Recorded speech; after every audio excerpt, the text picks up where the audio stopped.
Hi. Hi. Last time we went through things we really like about our van, and today, because it's not so nice weather outside, we are gonna go through things that are also not so nice about the build. So, if you want to see 10 things we would do differently, change, or not build at all, here they are.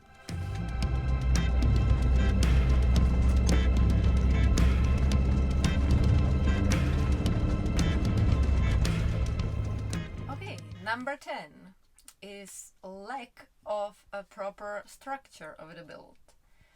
When we were starting the build, we were kind of in a hurry. We had a limited time before we had to leave Czech Republic. And we did a ton of research on layouts, on hacks, how to save space in a van, on materials, but we kind of forgot to make the research for how to build a proper structure in the van. So we didn't do that. We did it like alternatively and kind of how it went. And that caused some problems with building the furniture on top of it or attaching the walls. It also causes some problems which are visible forever in the van. For example, behind this wall here is only insulation, so it's not possible to attach it properly. So there is always this gap. We would definitely change that. Number 9 is something I would really like to change about the van, but it's not possible now. And that's how hard or easy it is to replace some parts or repair some parts of the van. For example, the floor or the ceiling. We installed things like the kitchen cabinets on top of the floor, so if something goes wrong, and we need to replace some part of the floor, it's not possible, I would say. If you plan on doing some conversion, I think it's a good idea to think about few what ifs and build the van accordingly. Number 8 is place for fruits and vegetables. Many people do have those banana hammocks. We don't see that as a solution to the problem simply because it's just too small. We need way more vegetables than would fit in that kind of solution. Right now, we solved it with this box under the fridge where we put all vegetables, but it's like temporary solution because usually under the fridge we store different things. What we would like to do is some sort of basket or shelf for the fruit up on the fridge somewhere here, about this big, so it can be big enough and strong enough to hold all the fruits and vegetables when we stock up. And it should be also visible because we want to see what we have, what needs to be eaten, and so on. So that would be nice. Number 7 is our water heater. It's regular one, electric one for the households, and it's connected to our inverter.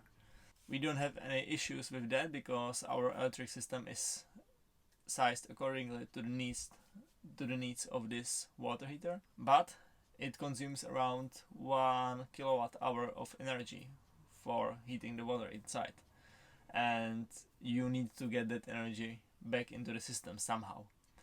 As long as we are off grid for most of the time, the energy is being put back into the system from our solar panels, which work really great during the sunny days, but during the rainy days, like the one today, it's not possible. So we end up not having a warm water.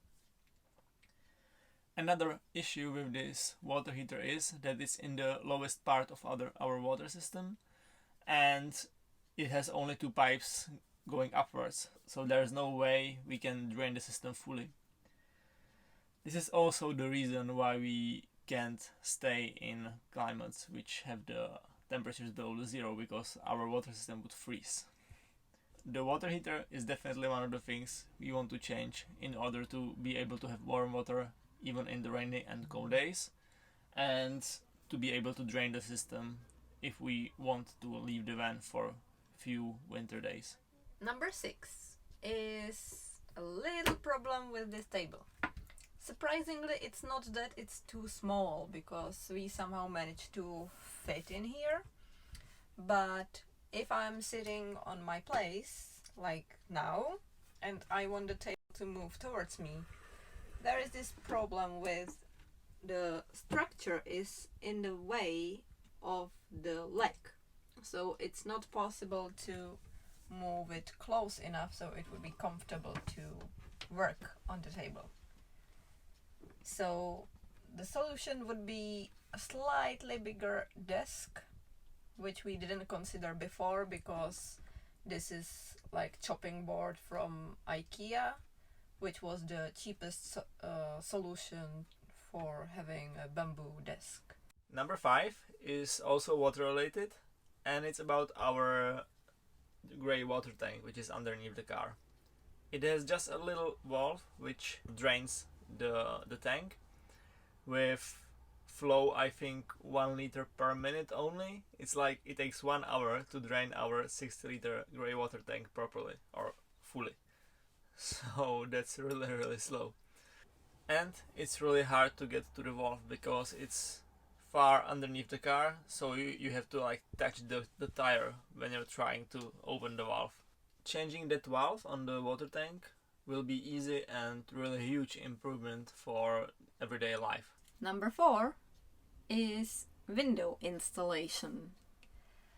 We had already problems with leaking windows 4 or 5 times. First was leaking the window above the bed. Second time again because of the wrong Sikaflex. Third time was leaking this side window. And the last time was leaking roof window above the shower with the side windows together. So we always have ready some sealant around here, and next time I would really prefer to have them installed by someone who knows what he's doing, please. Number 3 are dimmers. At first we like them a lot, but over the time we find out some annoying things about them. We have 2 types in here, the manual one and the electric one. This one, it makes a buzzing sound when it's not like fully on.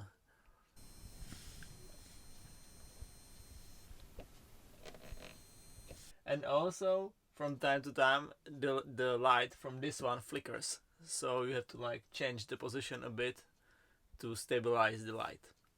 The electric one operates by touching it, and this creates problems while going over bumps or while closing the doors, because with some vibrations it can turn itself on even though we didn't touch it.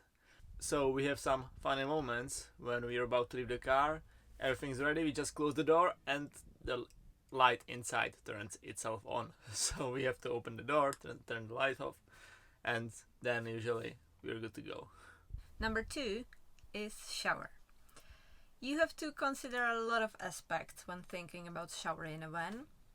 The size, the design, if you need it at all.